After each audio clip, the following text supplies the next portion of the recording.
J'ai le plaisir d'accueillir aujourd'hui Jérôme Chat, directeur de recherche au CNRS et médaille d'argent du CNRS, qui travaille à Toulouse, mais sur les forêts tropicales, et qui va nous parler aujourd'hui de dispersion, compétition et coexistence.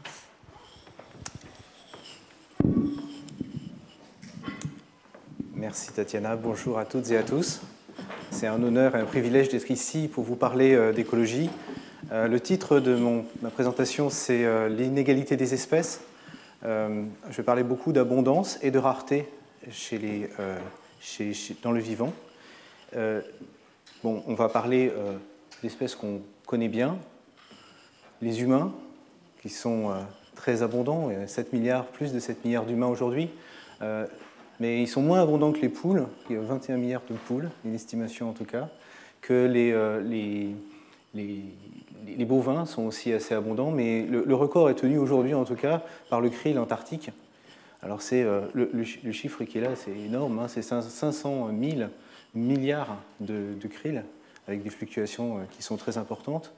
Et à l'autre extrême de ce gradient, il y a des espèces qui sont ces fameux arthropodes, des insectes tropicaux en particulier, qui composent la grande majorité du vivant aujourd'hui en termes de biodiversité et qui ont des histoires de vie qui sont à la fois fabuleuses, mal connues et qui sont des exemples, par exemple, comme cette espèce qui coupe des branches en partie pour mettre à l'intérieur de ces parties qui ont été coupées dans l'aubier pour planter des œufs.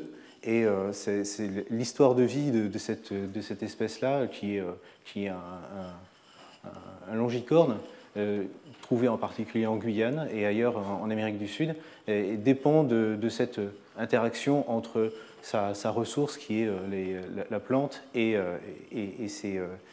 sa reproduction. Alors pour une autre vision plus simple de ça, c'est qu'on pourrait dire que toutes les espèces sont égales, mais certaines espèces sont plus égales que d'autres. Et on le voit bien dans la vie de tous les jours. Et quand on translate ça en termes de diversité, comme Tatiana l'a montré à l'instant, la diversité est très très variable d'un groupe à un autre. Et donc on voit bien que quand on essaie de regarder le nombre d'espèces sur la Terre, on se pose plusieurs types de questions. Le premier type de question, c'est pas seulement combien il y a d'espèces, mais quelles sont les espèces abondantes par rapport aux espèces rares. Et un deuxième type de question qu'on doit se poser, c'est comment on fait pour mesurer. Donc on a une question de mesure qui est pas simple en fait et qu'on va aborder aujourd'hui. On a vu qu'il y avait un certain nombre d'espèces de champignons, peut-être 1,5 million, mais on ne sait pas vraiment en réalité. On a une idée beaucoup plus précise du nombre de plantes, parce qu'elles ont été beaucoup plus collectées par le passé. Pour les vertébrés également, il y a peut-être seulement 65 000 espèces de vertébrés, dont notre espèce. Et puis les arthropodes, c'est le gros contingent de la biodiversité, puisque c'est eux qui regroupent plus de... Une estimation, en tout cas fiable aujourd'hui, c'est que c'est presque 6 millions d'espèces. C'est des nombres qui sont à la fois impressionnants et à la fois aussi pas si impressionnants que ça. On pourrait se poser une question inverse, c'est pourquoi il y a si peu d'espèces, finalement, sur Terre. Alors, pour parler de mesures, il faut rentrer dans le concret. Il faut penser à notre jardin et comment on fait pour échantillonner dans le jardin. Donc, c'est ce qu'on appelle cette notion de communauté écologique. Quand on est dans un milieu qui est un milieu très concret, une prairie, comment fait-on pour dénombrer les individus et les assigner à des espèces? Donc là c'est la vision un peu idéalisée de l'exercice qu'on se donne à faire. C'est qu'on va avoir plusieurs individus qui appartiennent chacun à des couleurs différentes, c'est-à-dire à des espèces différentes, et qu'il va falloir catégoriser. Ça nécessite une expertise absolument, des fois extrêmement difficile à obtenir, de taxonomistes, pour essayer de distinguer les espèces les unes des autres et ne pas se tromper.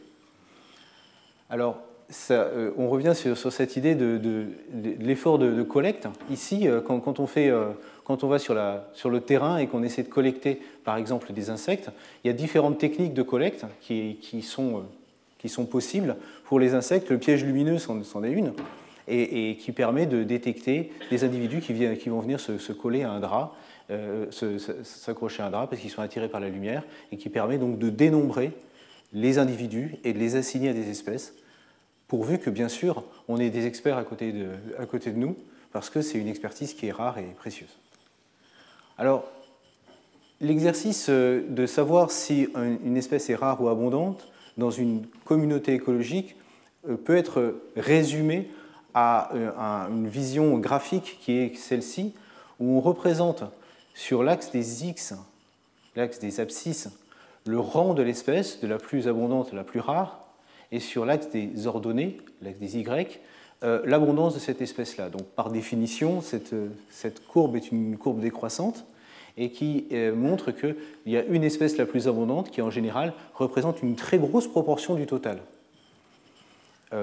Bon, on pourrait faire une analogie avec la richesse humaine, où en fait on a une situation un peu similaire, où très peu de personnes monopolisent une grande partie de la richesse, des richesses en termes de valeur économique.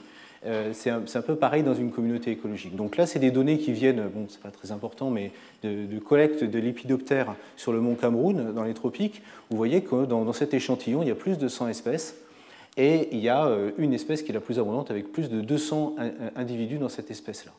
Ce qui est intéressant de remarquer, c'est qu'il y a beaucoup d'espèces qui sont représentées par un seul individu, et qui vont être donc délicates, parce qu'on ne sait jamais si c'est une espèce qui a été mal identifiée, ou...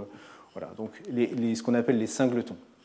Alors, exactement la même image, quand on transforme l'axe des ordonnées par une transformation logarithmique, donne ceci, ce qui a une vision peut-être plus simple à représenter, parce que plus proche de notre intuition d'un monde linéaire ou quasi linéaire, où vous voyez que certaines des espèces qui sont les plus abondantes sont quelques ordres de grandeur plus importantes que les espèces rares. Alors un autre exemple de ça, c'est dans les forêts tropicales dont on a déjà parlé.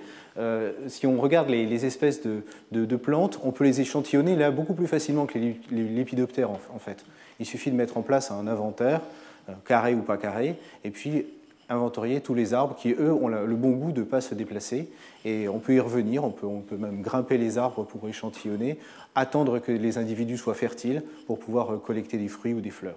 Ça a été fait finalement beaucoup dans le passé, mais de façon systématique. L'une des premières études à faire ça, ça date des années 1940-1950, et l'un des co-auteurs de ce papier, c'est Teodosius Dobzhansky, qui est un évolutionniste par ailleurs très connu, qui a travaillé sur le drosophile et qui a contribué à la théorie synthétique de l'évolution, mais qui avait été dans la forêt tropicale pour chercher des drosophiles justement sauvages, et qui a rencontré un botaniste très connu, Pires, qui a fondé par ailleurs le Museo Goldie à Belém, et qui a décidé d'aider Pires à publier ses premiers articles sur les travaux botaniques que Pires avait fait sur certains inventaires de la forêt tropicale près de Belém, à l'époque où près de Belém il y avait encore de la forêt tropicale. Et là on voit encore le même structure avec l'espèce la plus abondante qui se trouve être le Açaï, qui est connu, qui est Euterpe oleacera, qui est une espèce de palmier. Alors, on a parlé aussi des nouvelles approches pour mesurer la biodiversité, et ces approches-là peuvent passer par du séquençage en masse du vivant. Vous avez peut-être entendu parler de l'expédition Tara et du cours que Chris Boller a donné l'année dernière, et ou il y a quelques années, et c'est un exemple aussi où on peut prendre un échantillon d'environnement, séquencer l'ADN et produire des masses de données d'ordre de grandeur, plusieurs ordres de grandeur plus importants que ce qu'on peut faire quand on va sur le terrain et qu'on identifie les arbres un par un. Ici, dans ce cas-là, c'est un jeu de données d'eucaryotes qui a été collecté par un collègue, Lucy Zinger, qui est à Paris actuellement. Et là, ce n'est pas un nombre d'individus, c'est un nombre de lectures d'ADN. Alors, qu'est-ce que ça veut dire vraiment, ces lectures d'ADN? Est-ce qu'il y a un lien avec le nombre d'individus? Est-ce qu'il y a un lien avec l'abondance? Peut-être oui, mais ce n'est pas complètement clair. Donc là, il y a une question fondamentale qui est posée par ce type de jeu de données, et on corrèle ça avec le rang. Et vous voyez que la forme de la courbe est plus ou moins la même quand on parle d'un groupe taxonomique, d'une méthode, d'une approche ou l'autre. Donc il semble y avoir des régularités dans le vivant qui fait que quelques espèces monopolisent l'essentiel des individus, et beaucoup d'espèces sont très rares. Voilà, alors c'est largement un problème d'échantillonnage qui se pose là. Donc on va jamais collecter l'ensemble du vivant, on va jamais être capable, probablement jamais être capable de mesurer l'ensemble des vivants, mais on échantillonne une communauté écologique, comme je disais tout à l'heure, typiquement notre jardin ou notre parcelle d'études favorite sous les tropiques ou en zone tempérée. Et Ronald Fisher, qui est un des plus grands statisticiens du XXe siècle, avait développé une théorie dès les années 40 pour essayer de comprendre qu'est-ce que c'était que cette théorie de l'échantillonnage appliquée au vivant, appliquée à ce qu'on appelle aujourd'hui la biodiversité. Il avait fait des hypothèses assez complexes dont je ne parlerai pas aujourd'hui sur la forme de la distribution régionale d'abondance qui n'était pas observable. Et quand on faisait un échantillonnage de cette distribution régionale d'abondance, il en déduisait des propriétés et avec des manipulations assez astucieuses mathématiques, il avait trouvé une relation entre le nombre d'individus et le nombre d'espèces. Alors, cette relation entre le nombre d'individus et le nombre d'espèces, on peut intuitivement l'imaginer, c'est que plus il y a d'individus échantillonnés, plus on va échantillonner des espèces, en particulier quand on est dans un système riche. Dans la relation de Fisher, il y a eu une relation qui était assez brillante entre ces deux relations, entre nombre d'espèces et nombre d'individus échantillonnés. Je vais parler maintenant d'une autre approche qui est beaucoup plus théorique et qui est due à Robert McArthur, qui est l'un des grands noms de l'écologie dont on a déjà entendu parler aujourd'hui. Robert McArthur était un ornithologiste, il travaillait aux États-Unis, mais son père était mathématicien. Donc il a fait des études en mathématiques et il a eu toujours un goût pour la modélisation théorique des systèmes. Comme il avait deux passions, il a essayé de les combiner dans des modèles qui soient à la fois simples et élégants mathématiquement, mais qui reflètent aussi la réalité. Et il s'est posé des questions sur l'origine de ces différences d'espèces. Il a proposé entre autres un modèle qu'on appelle le modèle du bâton cassé, pour traduire en français, qui est le suivant, dont une forme est la suivante. Supposez qu'un habitat est vide initialement et qu'il y a un événement d'immigration par une espèce qui a une certaine couleur, là, orange, qui va prendre une certaine proportion de l'habitat. Puis la deuxième va prendre une proportion de l'habitat qui est en fait la même proportion, mais de ce qui reste, et ainsi de suite. Vous voyez bien que là, on va finir par occuper tout l'habitat, mais que chaque espèce qui arrive suivante a moins d'espace pour occuper l'habitat. Bon, un petit raisonnement mathématique peut permettre de penser que c'est une loi exponentielle, en fait. Le nombre l'abondance de chacune des espèces, prise séquentiellement, va être une proportion de la précédente. Et effectivement, quand on compare les données, donc ça c'est un des jeux de données, avec le modèle qui est, il y a un paramètre dans ce modèle-là, c'est la proportion qu'on occupe. Vous voyez bien qu'on a une relation qui est exponentielle. Donc quand l'axe des ordonnées, c'est un axe logarithmique. Donc cette transformation permet de transformer la loi exponentielle en une droite. Et on voit qu'on peut fitter pas si mal que ça les courbes observées par cette loi exponentielle. Alors, c'est un exercice un peu académique de faire ça, parce que ça ne pose pas vraiment de questions sur l'origine de l'abondance, pourquoi certaines espèces sont rares, pourquoi certaines espèces sont abondantes, et c'est ce qu'on va voir maintenant. Donc, on va revenir un petit peu en arrière et se rendre compte que ce type de questions que je pose sont très très loin d'être récentes. Dans l'intérêt à la fois des botanistes et des naturalistes, depuis très longtemps, a été vers les espèces rares en particulier, vers leur découverte, vers leur identification. Augustin Pyrame de Candolle, qui a publié un court ouvrage en 1820, a déjà bien identifié ça. Il avait identifié 3 éléments qui étaient causaux et qui pourraient expliquer l'abondance des espèces. Le premier élément, comme dans ces termes, c'est que l'influence des éléments extérieurs qui exercent sur les individus et les modifications qui résultent pour chaque espèce du besoin qu'elle a de chaque substance ou des moyens par lesquels elle peut échapper à son action. Donc là, on parle vraiment de physiologie, de biologie. Deuxième, c'est la conséquence qui résulte de ces données générales pour l'étude des assemblages d'espèces. Donc là, on parle de communauté écologique déjà. Et le troisième, c'est l'examen de la géographie des espèces et des conséquences qui en résultent.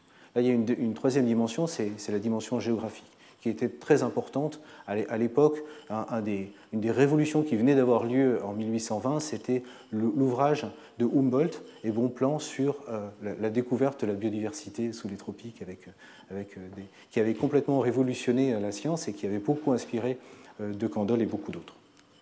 Donc en fait, on a ces trois éléments, la biologie, la géographie, puis ce que j'appellerais les communautés, l'étude des communautés, et pour faute de meilleurs mots, j'appellerais, ou pour anthropocentrisme, par anthropocentrisme, j'appellerais ça la sociologie. Et je vous prie de m'excuser s'il y a des sociologues dans la salle, mais j'essaierai de ne pas trop en faire d'anthropocentrisme. Donc, pour regarder le premier élément, la biologie, on a déjà parlé aujourd'hui des enjeux de physiologie, de performance des espèces. Alors, si on s'amuse à prendre, et les scientifiques adorent faire ça, faire des jeux expérimentaux, à prendre une grenouille et essayer de la faire courir jusqu'à ce qu'elle soit épuisée. Bon, on peut faire cette expérience-là. Alors, elle va aller se déplacer à une certaine vitesse pendant un certain temps, et puis on va changer la température, on va moduler la température. Et donc mes collègues, là, Anthony Herel et Camille Bonneau, ont fait ça il y a quelques années pour une xénope tropicale, et ils ont obtenu ce type de courbe. Vous voyez qu'à une certaine vitesse, à un certain intervalle de température, la vitesse est en fait relativement constante. Donc, ce que ça signifie, c'est que les espèces sont capables en fait de moduler relativement bien leur physiologie dans une gamme de températures assez importante. Cette vision que la réponse à la température ou à quelques variables environnementales que ce soit de la physiologie, soit une gaussienne par exemple, soit une courbe qui est relativement piquée, et pas si exacte que ça. Les espèces sont capables de moduler leur physiologie assez fortement dans un intervalle de température fort. Et puis ensuite vient la catastrophe. Et la catastrophe vient par des réponses, en particulier des réponses cellulaires, de l'incapacité de répondre à l'augmentation de température. C'est un message important, ce message-là, qui est celui de la non-linéarité de la réponse physiologique des organismes au changement de température, par exemple, et au changement d'autres variables climatiques. Donc voilà, cette vision classique qui est reliée à celle de la niche écologique, il y a une température critique minimale, une température critique maximale et une température optimale, elle n'est pas vraiment si exacte que ça expérimentalement. On va voir un autre exemple sur une compilation de plein d'études similaires qui ont été faites sur des vertébrés, des insectes et d'autres. Alors, ce qui est intéressant dans cette analyse, c'est qu'il y a eu 38 espèces qui ont pu être compilées, 38 tempérées et 38 tropicales. Et ce qui est très intéressant de regarder, c'est que quand on regarde l'intervalle réalisé pour des espèces, l'intervalle de température réalisé pour des espèces tempérées, elles sont loin des observations qu'on a sur les conditions climatiques aujourd'hui en zone tempérée. Le maximum étant toujours autour de 35 degrés.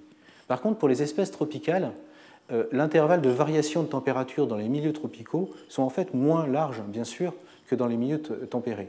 Et on voit aussi que les espèces ici ont tendance à être beaucoup plus proches de leur extrémum. Message un peu inquiétant qui est de dire que si on augmente la température avec les changements climatiques, la réponse serait probablement beaucoup plus forte dans les milieux tropicaux parce que les espèces tropicales sont déjà proches de l'optimum.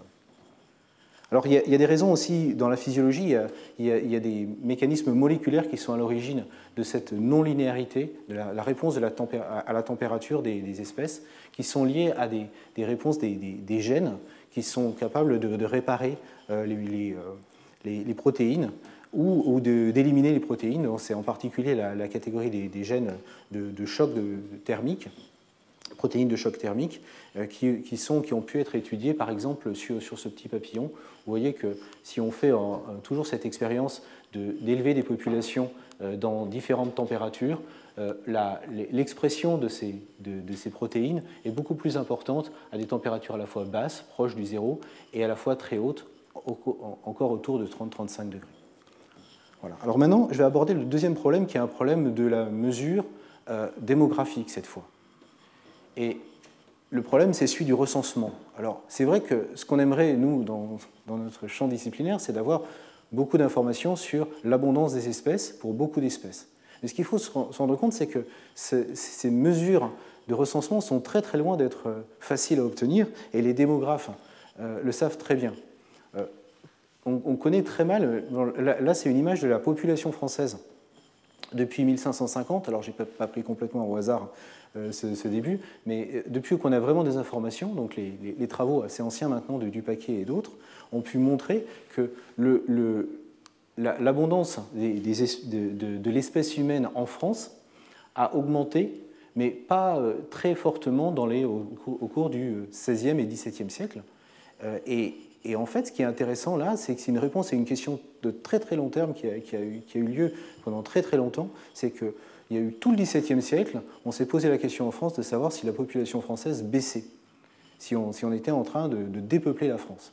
Et en fait, il n'y avait pas d'informations sur ça. Alors c'est sûr qu'il y avait des réglementations et des lois, des ordonnances royales, comme l'ordonnance de 1539 de Villers-Cotterêts, qui disait qu'il fallait recenser la population, mais à des fins purement économiques, purement de s'assurer que les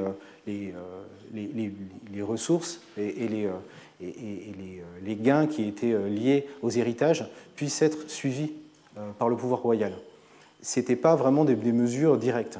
Alors, avec des travaux de l'INED en particulier, il a été possible de faire ces modélisations. On voit qu'il y a des grandes incertitudes sur le nombre de Français qu'il y avait au XVIe et XVIIe siècle, mais on ne voit pas une décroissance, en fait, on voit une petite croissance autour de 20 millions pendant toute cette période-là, suivie d'une augmentation assez rapide qui est maintenant bien au-delà de ces mesures-là.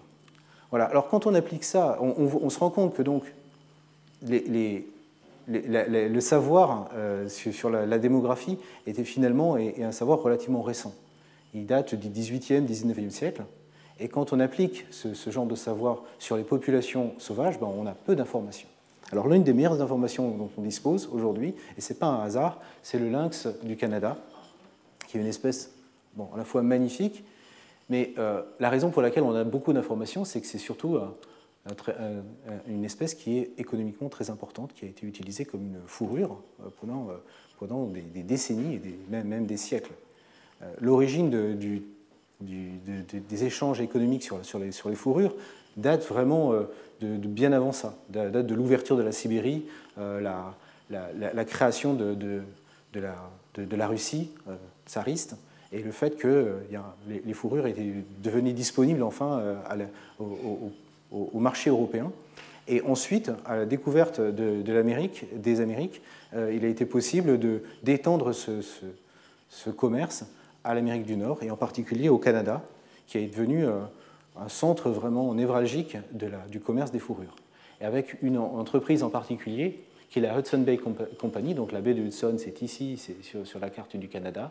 Et puis, il y a une grande rivière ici qui s'appelle la rivière Mackenzie, dont je parlerai juste à l'instant ici. Alors, cet échange-là a été fait d'abord de façon relativement informelle, par des trafics, on va dire, entre les groupes, les ethnies indiennes qui étaient présentes et qui étaient trappeurs naturellement, et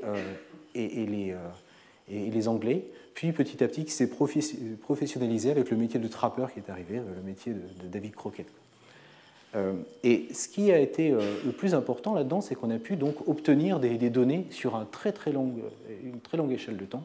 Donc depuis 1820, on a des données, alors non pas sur l'abondance du lynx, mais sur le nombre de fourrures qui étaient vendues en Angleterre ensuite. Alors Charles Elton ici, qui a été à l'origine en fait de ce type de série temporelle, c'est un spécialiste de l'écologie des populations animales et qui s'est fasciné pour ces données d'abondance et qui a permis en fait de sortir des données des années du 19e siècle, de les compiler, de les concaténer, de regarder les erreurs qu'il y avait, il y en avait beaucoup dans les données d'origine, et de construire ces séries temporelles.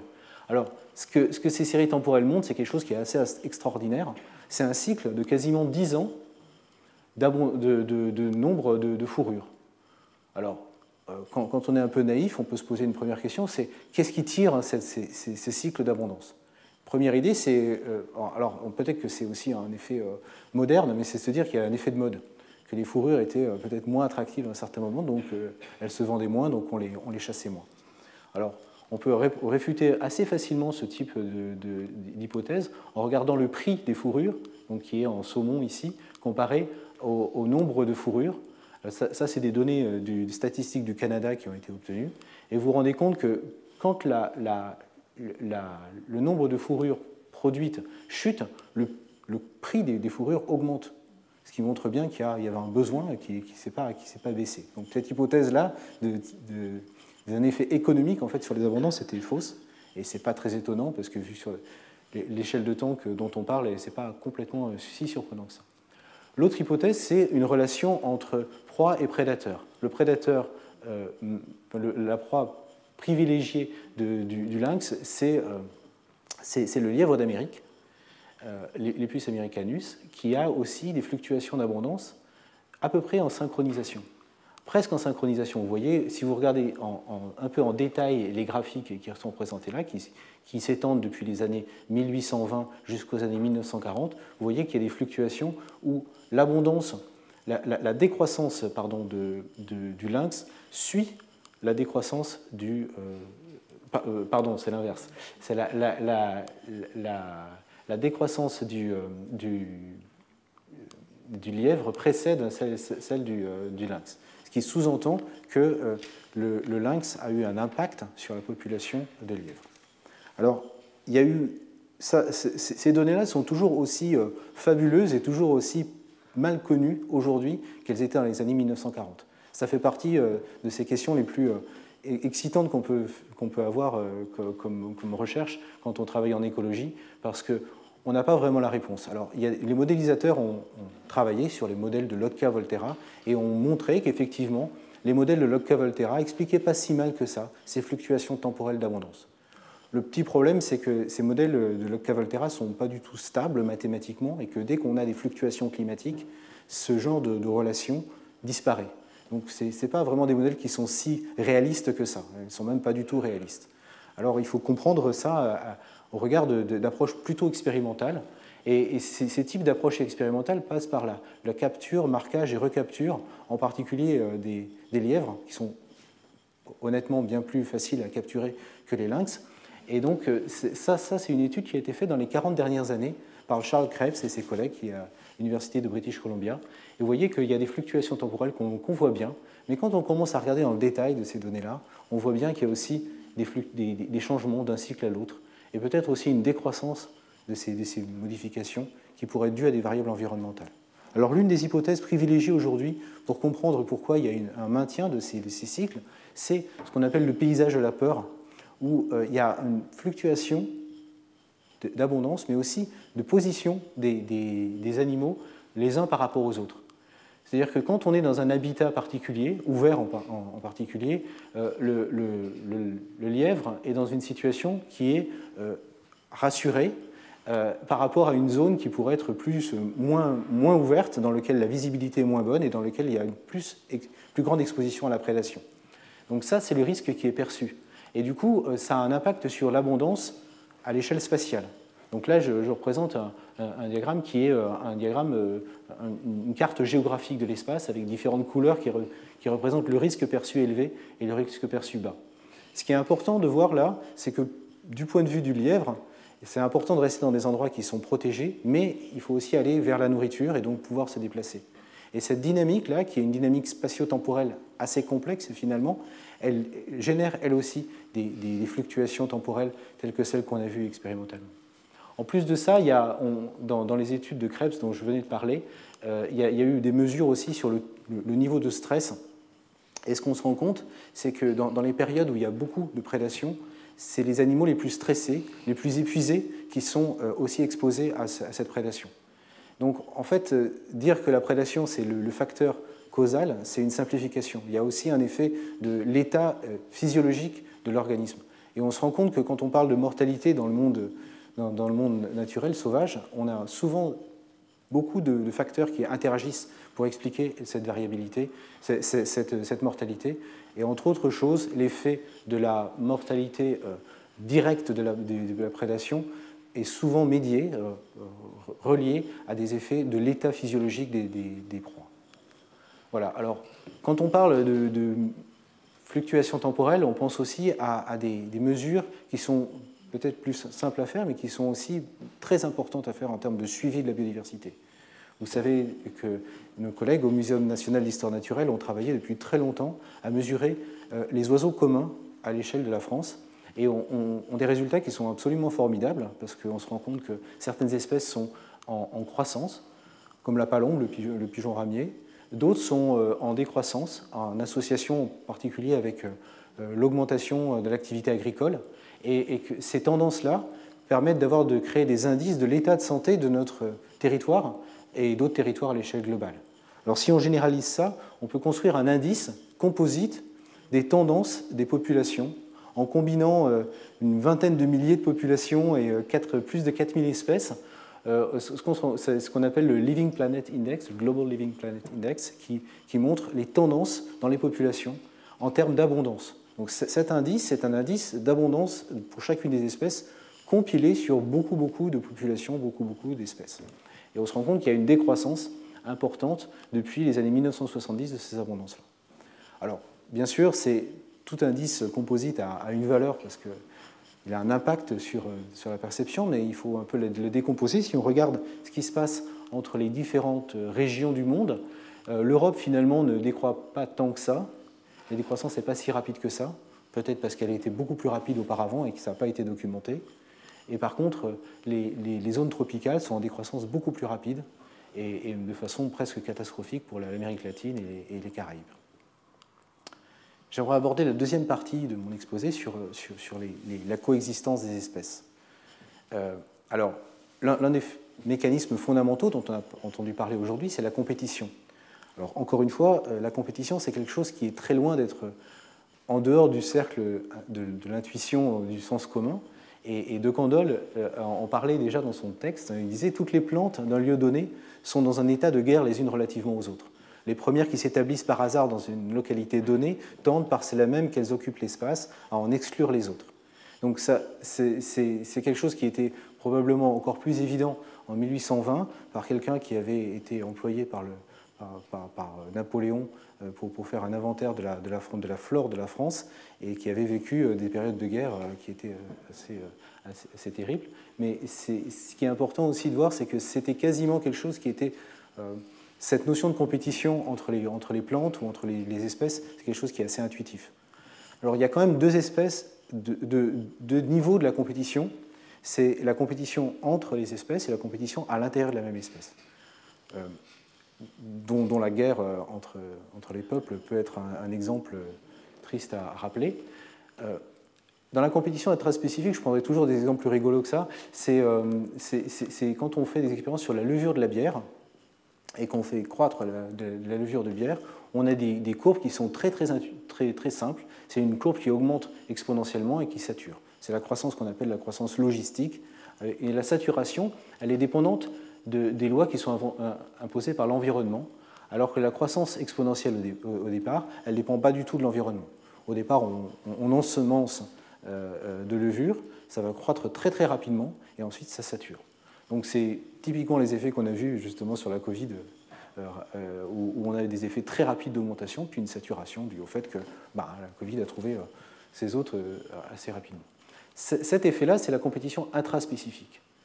L'autre effet, c'est la compétition interspécifique. Et ce qui est important de rappeler dans les expériences qui ont été faites sur la compétition interspécifique, c'est que la compétition interspécifique joue en même temps que la compétition intraspécifique. Alors ici, c'est les expériences que György Gauzy avait fait dans les années 1930 pour l'étude dont on a déjà entendu parler, qui a permis de définir le principe d'exclusion compétitive.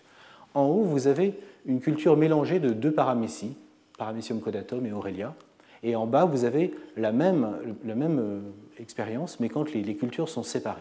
Quand les cultures sont séparées, vous voyez une augmentation vaguement exponentielle, puis ensuite une saturation. La réalité n'est jamais exactement ce que la théorie prédit. Il y a beaucoup plus de stochasticité ici, et c'est une comparaison, c'est un commentaire qui est important.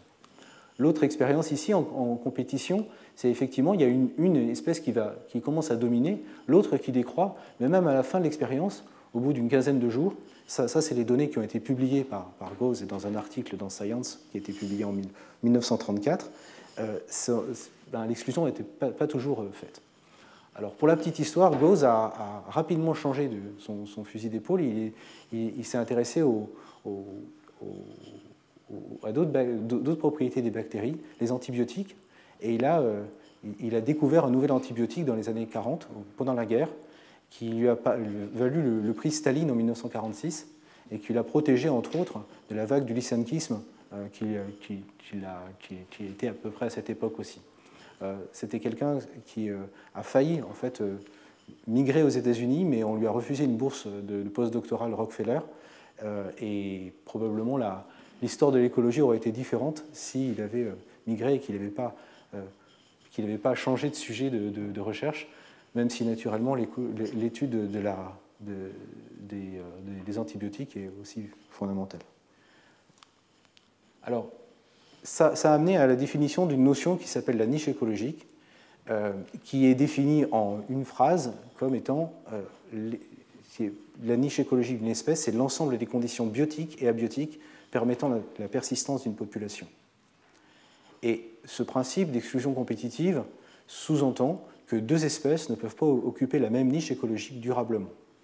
Alors ça, on en a déjà entendu parler.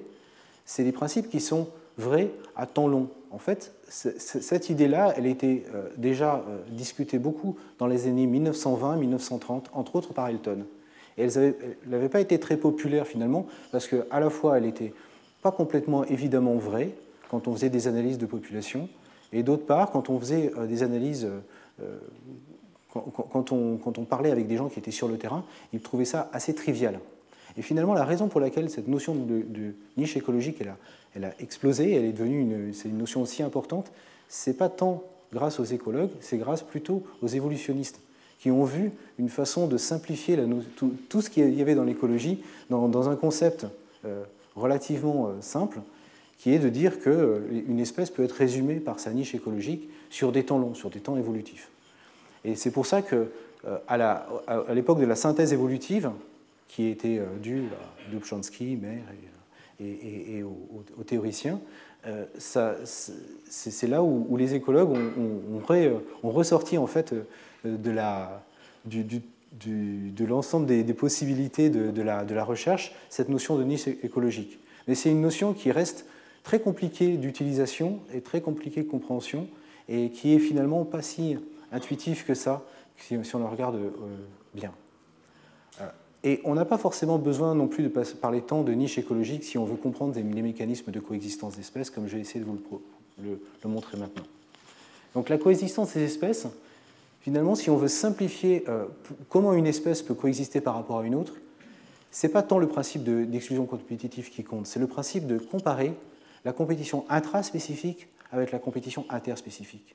Si la compétition intraspécifique est plus importante que la compétition interspécifique, alors il peut y avoir coexistence, parce que l'impact sur sa propre espèce est plus fort que l'impact sur l'autre espèce.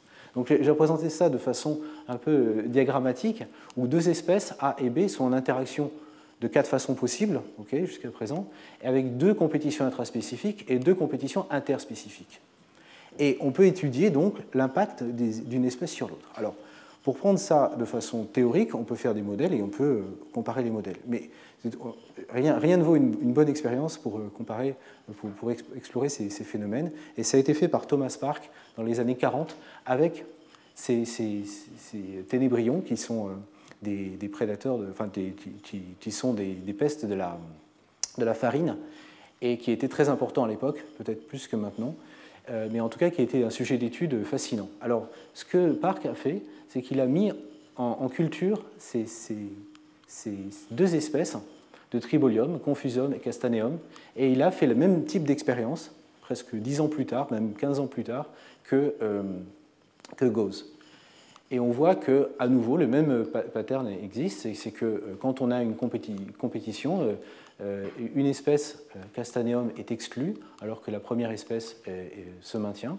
Par contre, quand elles vivent toutes les deux indépendamment, sans compétition, les 2 persistent. Donc ça, c'est juste un rappel, exactement le même résultat que Gause, tout va bien. Ce qu'a fait Park, c'est quand même deux petits commentaires. C'est que là, il a travaillé sur plus de 600 jours. Et il a mené ses expériences pendant plus de 2 ans, ce qui, d'un point de vue logistique, je pense, était un challenge assez énorme. Et il a fait plein d'autres tests avec ce type d'expérience. Le premier test, c'est qu'il a essayé de mesurer la capacité reproductive des deux espèces, l'une relativement aux autres. Pour ça, il a eu une idée assez géniale qui consiste à prendre une paire mâle-femelle d'une espèce, exposée dans un environnement de mâle de l'autre espèce ou lors de la propre espèce, pour mesurer l'effet de la compétition interspécifique ou intraspécifique. Et donc, ce qu'il a mesuré ici, c'est le taux de décroissance de la fertilité du nombre de produits en comparaison quand on est en... Ça, c'est l'effet de la compétition intraspécifique et ça, c'est l'effet de la compétition interspécifique. Et le résultat de cette étude-là, c'est que Tribolium confusum a un impact beaucoup plus important sur Tribolium castaneum que l'inverse. Et donc, ça valide cette idée qu'il y a une exclusion compétitive. Mais ça permet de mesurer de façon beaucoup plus mécaniste le phénomène qui est en place. Alors, pour la coexistence des espèces, ce qu'on a déjà vu, c'est qu'il peut y avoir plusieurs mécanismes qui expliquent la coexistence des espèces et donc le fait que la compétition soit contrebalancée. Un premier effet qu'on pourrait imaginer, c'est l'effet de masse initiale. Si une population est inférieure compétitivement mais très abondante, il va falloir prendre un temps très très long pour que la compétition soit efficace. Le deuxième, c'est l'hétérogénéité de l'habitat. Et le troisième, c'est l'impact du parasitisme. Et on va voir les trois rapidement. Le premier, c'est que parmi les expériences que Park a fait, il a justement modulé l'abondance de l'espèce dominée. Et quand on prend l'espèce initiale, Castaneum, qui est donc l'espèce dominée, avec des abondances beaucoup plus importantes, on se rend compte que Castaneum peut survivre pendant beaucoup plus longtemps. Alors ça c'est des durées en jours. Donc vous voyez, c'est des expériences qui ont duré plusieurs années. Je ne sais pas comment c'est même possible de faire ce genre de manipulation, ou si c'est possible de le faire encore aujourd'hui. L'autre effet, c'est l'effet de l'hétérogénéité. Alors ça, c'est un autre chercheur qui a fait ça, un Australien, Alistair Crombie, qui travaillait en Angleterre et qui a fait ses expériences en plein milieu de la Seconde Guerre mondiale. C'est les seules études qu'il a fait en écologie et ensuite il est devenu historien des sciences, peut-être pour une bonne raison. Il a suivi aussi des populations donc, de deux espèces en compétition. Il y avait toujours Tribolium confusum, mais une autre espèce, Oryzoephilus surinamensis, toujours dans un milieu de farine.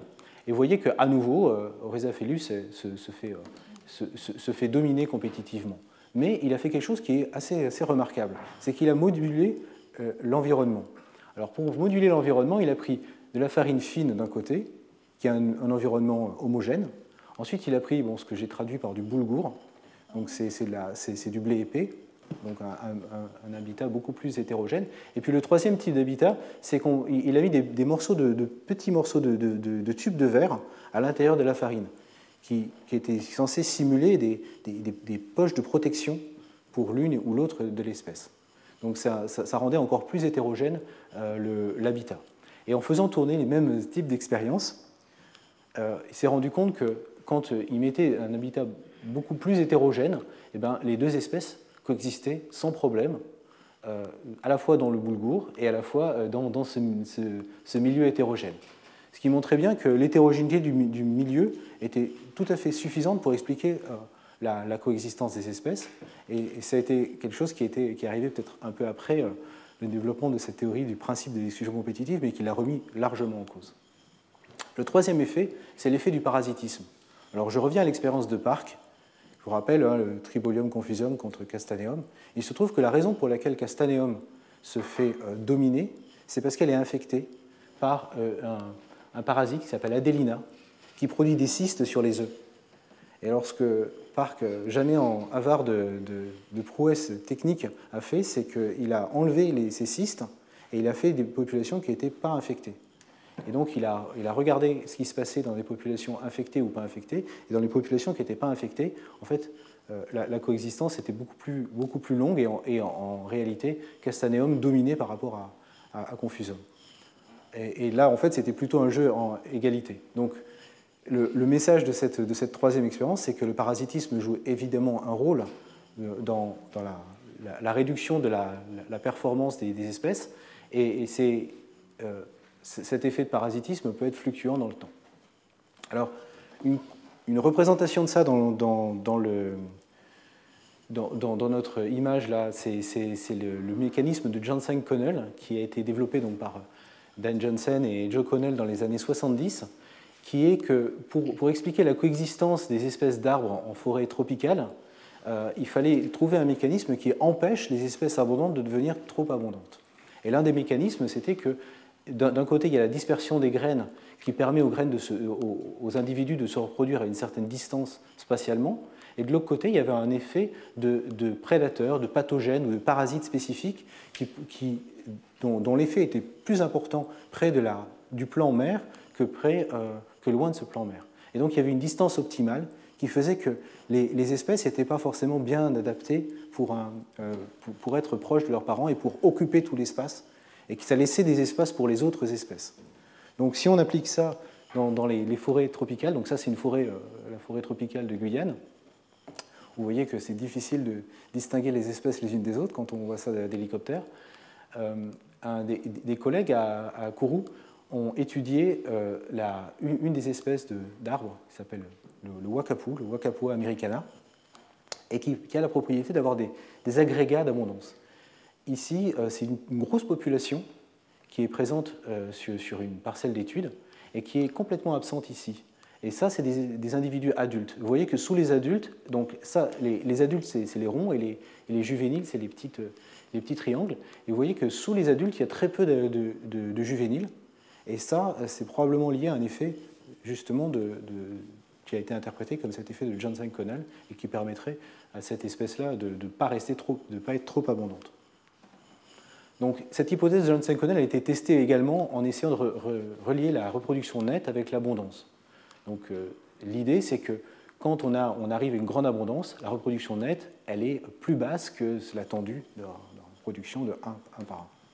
Alors, ça a été testé effectivement sur un lien entre la densité des plantules avec la densité des graines.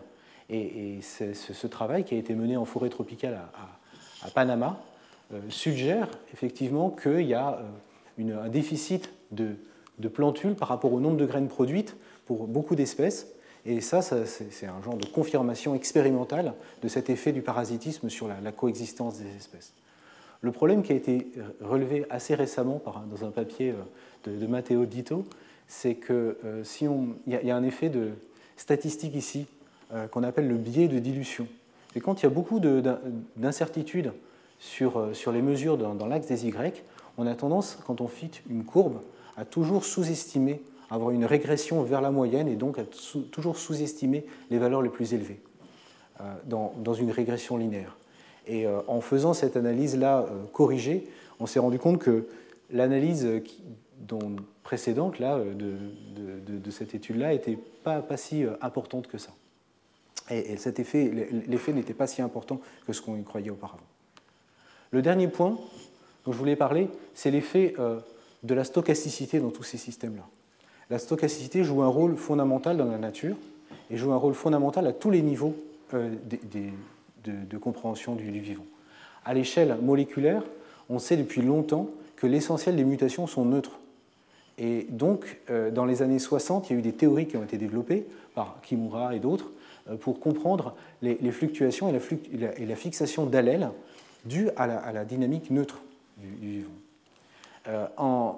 Dans la théorie de la biodiversité, il y a eu cette analogie qui a été faite en disant pourquoi en fait la stochasticité ne devrait pas être le phénomène dominant, puisque finalement les fluctuations intraspécifiques sont aussi importantes que les fluctuations interspécifiques. Toutes ces fluctuations-là peuvent être résumées comme des fluctuations qui sont aléatoires. Et c'est ça qui est le point de départ de cet raisonnement par analogie et le point de départ de la notion de théorie neutre de la biodiversité. Alors pour illustrer ce que la théorie neutre de la biodiversité fait, il y a un modèle qu'on appelle un modèle d'urne que les probabilistes aiment bien utiliser. C'est un modèle très simple où il y a une urne qui est remplie que d'une boule noire. Cette boule noire a une propriété particulière, c'est qu'elle quand on la tire, elle est capable de créer une nouvelle couleur, dans notre cas une nouvelle espèce. Donc là, imaginez que la première espèce, elle est rouge. Si on la tire, on va la multiplier. Et si on tire la boule noire, ce qui va se passer, c'est qu'on va créer une nouvelle espèce bleue, et ainsi de suite. petit à petit, vous voyez la population augmenter. Vous voyez bien qu'il n'y a aucune propriété biologique de l'espèce l'une par rapport à l'autre, si ce n'est que la première arrive, va être plus abondante que l'autre. C'est un modèle de ce qu'on appelle les modèles d'urne, de Hoppe. Ça a été développé en génétique des populations au départ. Ce qui est important, c'est que quand on compare, si on fait ce travail-là pour une centaine de milliers d'individus, c'est très facile à faire sur un ordinateur aujourd'hui, on se rend compte qu'il y a des courbes de rang abondance qui sont très proches en fait, de ce qu'on observe dans la nature. Par exemple, si je reprends ces données sur les abondances d'arbres et qu'on fait une relation logarithmique des abondances d'arbres, on a une courbe qui est en loi de puissance et qui est comparable à cette mesure, à ce modèle très simple, neutre. Donc finalement, un modèle très simple peut expliquer la coexistence des espèces, et donc on peut se poser la question si ce modèle très simple n'est pas suffisant pour résumer les problèmes d'abondance et de rareté sur Terre, et de se soustraire à toutes ces définitions relativement complexes comme la niche écologique et autres, au moins quantitativement. Alors, ce que Hubble a fait dans son ouvrage de 2001, c'est qu'il a un peu généralisé cette approche-là en proposant un modèle à deux échelles, où une région qui n'est pas connue a une dynamique évolutive propre avec l'apparition de nouvelles espèces, et puis une région locale et la zone qui est échantillonnée. Donc, ce qui se passe, c'est qu'il y a deux paramètres là, un paramètre d'apparition de nouvelles espèces, quelque chose un petit peu un deus ex machina, et puis un taux d'immigration de la région vers la communauté écologique locale. Alors quand l'immigration est faible, la communauté écologique locale est un échantillonnage très très limité du total, et quand l'immigration est importante, la communauté locale est un reflet presque fidèle de la région elle-même. Alors on a fait des tests sur ce genre d'idées, à la fois à Panama, dans l'île de Barro Colorado Island, et puis dans une forêt tropicale en Équateur, à Yasuni, et on s'est rendu compte qu'effectivement, ce modèle était un très bon fit pour les données, avec quelques exceptions près quand même. Et ces exceptions près, c'est des espèces qu'on appelle les espèces hyperdominantes. C'est des espèces qui ont une capacité en fait, d'occuper des habitats particuliers, des compétences particulières. Et ces espèces hyperdominantes, comme ici l'espèce la plus abondante, qui est un palmier, Hiriartea deltoidea, ont des propriétés qui sortent un petit peu de la règle de la théorie neutre et qui sont en soi intéressantes. Alors on a étendu cette étude à l'ensemble de l'Amazonie en faisant une compilation de milliers de parcelles permanentes qui avaient été mises en place par une collection assez impressionnante de botanistes depuis les 50 dernières années. Et on s'est rendu compte que 50% des individus d'arbres de l'Amazonie étaient résumés dans seulement 227 espèces. Et que le reste des espèces, les environ 5 à 6 000 espèces décrites aujourd'hui, étaient, elles, beaucoup plus rares. Et en fait, si on essaie de faire un exercice de pensée assez violent, mais qu'on aime bien faire, c'est d'extrapoler cette courbe-là, on peut essayer aussi d'estimer le nombre d'espèces qui n'ont pas été mesurées, le nombre d'espèces d'arbres non mesurées en Amazonie, et on se rend compte qu'il y a peut-être plus des 2/3 des espèces qui n'ont jamais été décrites, qui ont en vue de nombre d'espèces rares et pas forcément si étonnant. Alors il y a beaucoup de débats autour de ce genre de résultats, mais voilà. Alors rapidement, je vais essayer de finir en vous parlant de la dernière dimension, la dimension géographique. Alors la dimension géographique, elle est double. C'est la géographie telle qu'on la vit aujourd'hui, c'est-à-dire sur un monde qui est global et qui est bien connu, où on va sur Google Earth et on sait exactement où sont toutes les choses, et puis la découverte de ce monde. Ça, c'est la carte de Cantino, le planisphère de Cantino de 1502. En 1502, c'était la connaissance que les Portugais avaient du monde connu. Donc l'Afrique était relativement bien connue. Il y avait un endroit qui était très important, c'est toute la partie de la péninsule arabique, parce qu'il y a eu beaucoup d'échanges avec les Arabes depuis longtemps. Et puis il y avait la découverte de l'Amérique du Sud, qui était représentée par des forêts, mais qui était mal connue. Et puis tout ce qui était l'Inde, en particulier, était très important. Et puis avec une connaissance qui était très précise de l'Inde, Sri Lanka est là, etc., un peu moins de tout le reste. Pourquoi il y avait une telle connaissance? Naturellement, c'était pour un intérêt économique. Et ce qui est rigolo de voir, c'est que les limites du monde étaient parallèles un petit peu en Chine. Ça, c'est la même carte de la Chine qui date même de plus de 100 ans avant, qui avait été tracée par les cartographes chinois qui voulaient aussi faire du commerce en particulier avec le sud-est asiatique. C'est la carte d'Aminulti, qui est la carte composite de l'Empire Ming. Et c'est impressionnant de voir les similarités entre ces deux parties du monde qui étaient aussi orientées vers le commerce. Alors, le commerce, c'était quoi? C'était le clou de girofle, le poivrier, c'était la cannelle, etc. Et une des études qui est assez formidable et pas forcément très longue à lire, c'est le rapport de Garcia de Horta des drogues simples de l'Inde. Garcia de Horta, c'est un Portugais qui a été élevé au Portugal et qui a fait des études en Europe et qui ensuite est parti à Goa, qui était un comptoir portugais et qui, en 1560, a fait un ouvrage sur toutes les drogues qui étaient connues de l'époque. Et on se rend compte qu'il y a 73 espèces de plantes qui sont identifiées dans ce livre de Garcia de Horta et qui sont des espèces importantes en général. Et quand on fait un parallèle un petit peu avec le temps, on se rend compte que finalement, au XVIe siècle, le siècle de création du Collège royal, du Collège de France, c'est un moment où l'ensemble des connaissances botaniques était très très loin d'être consolidé. La notion, par exemple, de genre espèce n'était pas du tout consolidée. Elle est due d'ailleurs à Tournefort, qui était le premier professeur du Collège de France en médecine et botanique. Tous les professeurs auparavant étaient des professeurs de médecine uniquement. Et le premier qui a eu vraiment une tâche de botaniste, c'était Tournefort. Malheureusement, il est mort trop tôt d'un accident de voiture en sortant du Collège de France en 1708. Donc voilà, ce n'est pas des histoires qui sont si récentes que ça.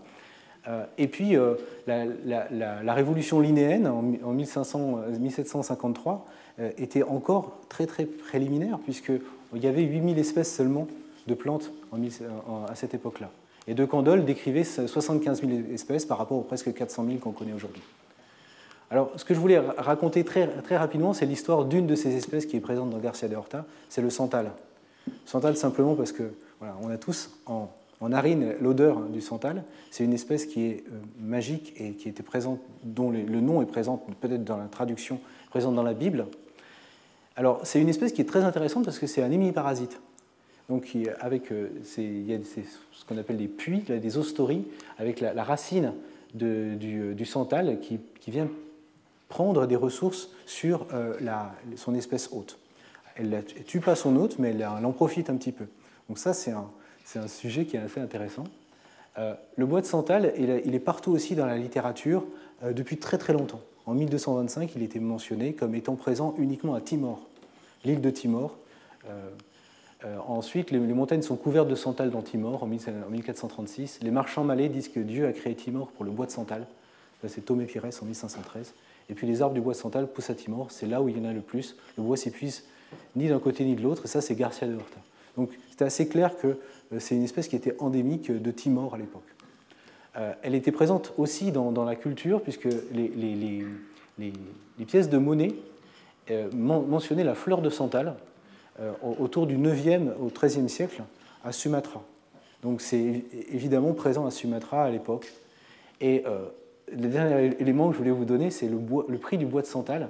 C'est quelque chose qui est absolument extraordinaire. Le bois de santal, c'est le seul bois qu'on vend au kilo. Et aujourd'hui, le kilo du bois de santal, c'est plus de 300 €. Et vous voyez que la tendance ici est complètement incroyable. Les prix ont augmenté dans les derniers 10 ans de façon extraordinaire. Alors maintenant, un petit peu de géographie sur ce bois de santal. Ce qu'on sait aujourd'hui, c'est que probablement il était effectivement originaire, Santalum alba, en tout cas cette espèce centrale, était originaire de cette région-là. Peut-être pas que Timor, mais en tout cas cette partie-là. Aurait été en fait introduite dans l'Inde. Alors maintenant, ça s'appelle en anglais Indian Santalwood, et c'est très mal vu en Inde de dire que ce n'est pas une espèce endémique. Certaines analyses moléculaires suggèrent quand même que l'origine, elle est plutôt en Indonésie qu'en Inde, et que la migration est plutôt plus tardive. Et il y a tout un ensemble d'espèces qui sont dans le genre Santalum, qui sont présentes en particulier en Australie, qui sont sans doute le centre de diversification de ce genre-là, et qui ensuite ont diversifié un peu partout, avec des mécanismes d'hybridation et de polyploïdisation qui sont assez fascinants.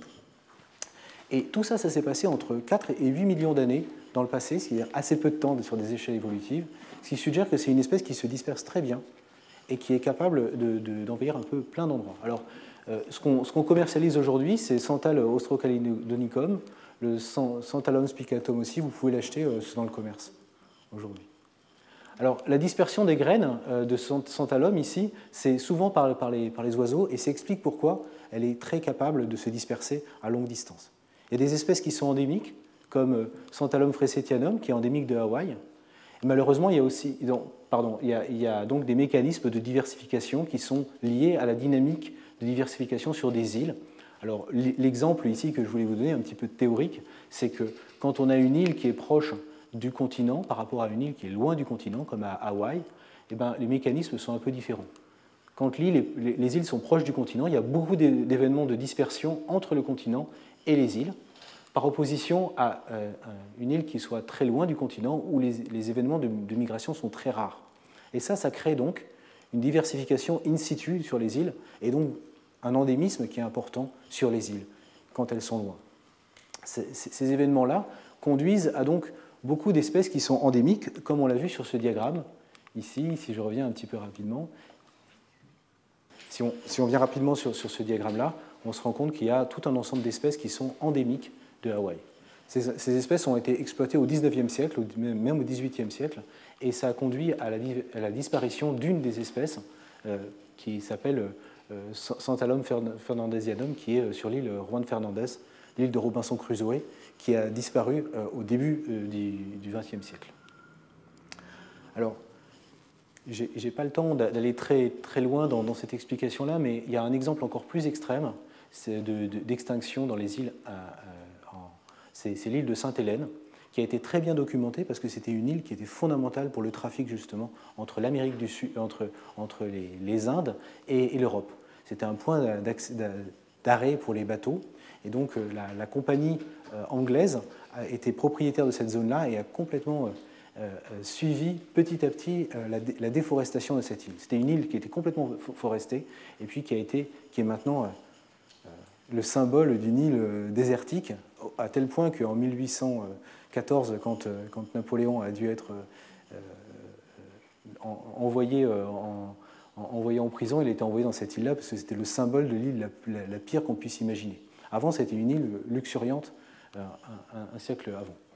Cette déforestation a conduit à une disparition de pas mal d'espèces qui ont été documentées, en particulier ces espèces-là qui sont le bois rouge de Sainte-Hélène, l'ébène de Sainte-Hélène, qui ont disparu. Il y a 6 autres espèces qui ont disparu sur 48 espèces qui sont endémiques. Donc il y a un taux d'extinction sur l'île de Sainte-Hélène qui est extraordinaire. Elle est extraordinaire simplement parce qu'il y avait des gens pour mesurer l'extinction. Et en fait, c'est une question qu'on peut se poser, c'est que est-ce qu'il n'y a pas plein d'extinctions qui ont été loupées durant ce processus-là? Et ce qui est possible de faire, c'est de regarder le taux de description des espèces en fonction du temps et le nombre d'espèces qui ont disparu. Et en fonction de ces deux courbes, d'essayer d'estimer le nombre d'espèces qui disparaissent avant d'avoir été décrites formellement par les taxonomistes. Et si on fait cet exercice-là, alors il y a des modèles mathématiques, et un collègue Pablo Tedesco dans mon laboratoire travaille sur ce sujet-là, permet d'estimer qu'il y a environ 10 à 17 espèces qui ont été éteintes sur l'île de Sainte-Hélène, sans qu'il n'y ait jamais personne qui ait été là pour documenter cette espèce avant qu'elle disparaisse. Et c'est plus que le nombre d'espèces qu'on a documentées. Donc ça, c'est un témoignage important de la rareté et du risque sur la biodiversité. Alors, rapidement, il y a aussi des espèces qui sont endémiques, pas seulement sur les îles, sur les continents. Donc ça, c'est une ébène, justement, un Diospyros, qui est présente dans en très très peu de populations autour de Morelia dans le Michoacán au Mexique, des zones qui sont extrêmement fragmentées. Et pour finir, je voulais décrire les distributions d'aires d'espèces qu'on a documentées dans les listes rouges. Alors là, c'est sur des grenouilles. On se rend compte que la distribution des aires des espèces sont très, très majoritairement des petites aires de distribution, qui sont donc des caractéristiques qui sont particulières.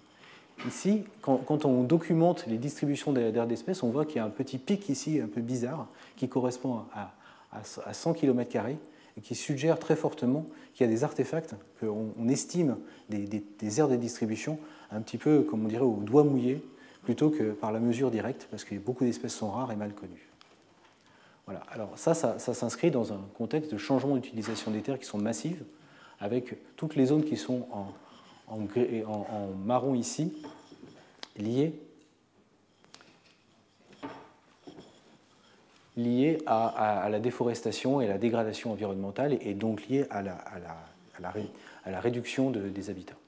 Voilà. Je vais finir en disant que l'ensemble de ces phénomènes contribuent à l'abondance des espèces, la biologie, la sociologie et la géographie, avec des mécanismes comme la dispersion, la compétition et la coexistence qui jouent tout un rôle. Ça peut être résumé sous cette vision un peu diagrammatique des formes de rareté. C'est un travail de Deborah Rabinovich dans les années 80 qui avait défini 7 formes de rareté. Des formes de rareté qui sont liées à l'abondance locale, à l'aire géographique et à la spécificité d'habitat. Ces 3 dimensions qu'on a explorées elles-mêmes. Et donc, en fait, si vous comptez, il y a 8 zones. C'est 7 formes de rareté, et puis la dernière, c'est l'abondance. Et localement, il peut y avoir des espèces abondantes, mais qui ne sont pas globalement abondantes. Et cette description-là synthétique, elle a permis de créer des métriques de risque sur les espèces, qui sont des définitions pratiques. Je reviens à la liste rouge, de savoir si les espèces sont en danger et pourquoi elles sont en danger, en fonction de l'abondance des populations locales, du nombre de populations et d'un ensemble de facteurs biologiques et écologiques qui permettent de classer les espèces et qui permettent de montrer que les espèces sont, en grande partie, une large proportion, sont dans ces classes de vulnérabilité qui sont importantes de risque. Environ plus de 30% des espèces d'amphibiens, par exemple, sont dans ces catégories de risque, ce qui est absolument énorme quand on y réfléchit. Voilà. Le dernier point que je voulais aborder, c'est quand on parle d'inégalité des espèces, il y a juste cette notion de droit des espèces également, et de notion de forme juridique qu'on peut associer aux espèces. Il y a 2 types de pensées distinctes, et on l'a bien vu durant cet exposé. Une vision économique, qui est que la nature est une ressource pour la société et qu'il faut sauver les espèces qui sont utiles en premier lieu, et une vision plus éthique, qui est de protéger un patrimoine naturel qui est là, pas pour nous, mais qui est là en tant que tel. Et les notions juridiques qui sont associées à ça se sont développées autour de la Convention sur le commerce international des espèces, de la faune et de la flore sauvage, le CITES, qui est une vision plutôt pragmatique et économiste, et puis la vision de la Convention pour la diversité biologique de 1992, qui est une vision plus absolue et éthique, mais c'est des formulations et des notions juridiques qui restent en plein développement et en pleine création. Voilà, je vais vous laisser avec les acteurs de cette pièce de théâtre, et je vous remercie pour votre attention.